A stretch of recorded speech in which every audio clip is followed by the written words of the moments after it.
একটা লোক ব্যাংকে গিয়ে একটা অদ্ভুত জিনিস লক্ষ্য করল। সে দেখল প্রায় সবাই টাকা তুলতে গিয়ে অ্যাকাউন্টে যে টাকা বাকি থাকে সেটা ইচ্ছাকৃতভাবে ফেলে রেখে চলে যায়।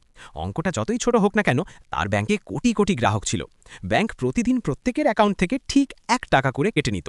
লোকটা ভাবল, এই সব ফেলে রাখা টাকা যদি আমি নিজের অ্যাকাউন্টে ট্রান্সফার করতে পারি, তাহলে তো রাতারাতি বড় লোক হয়ে যাওয়া কেউ আটকাতে পারবে না।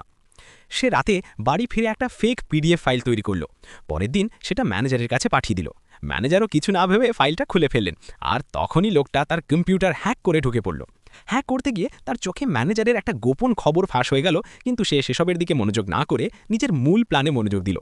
কয়েক ঘন্টার মধ্যেই সে ব্যাংকের প্রায় সব কম্পিউটার আর সার্ভারে ঢুকে পড়ল। এদিকে ব্যাংকের কয়েকজন স্টাফ দেখল কম্পিউটারগুলো অদ্ভুতভাবে আচরণ করছে। তারা ভাবল সার্ভার ডাউন হয়ে গেছে বোধহয়। এই সুযোগটাই কাজে লাগালো লোকটা। সে সার্ভারে ঢুকে সব গ্রাহকের অ্যাকাউন্ট থেকে ঠিক টাকা করে কেটে নিজের একটা গোপন অ্যাকাউন্টে ট্রান্সফার করে দিল।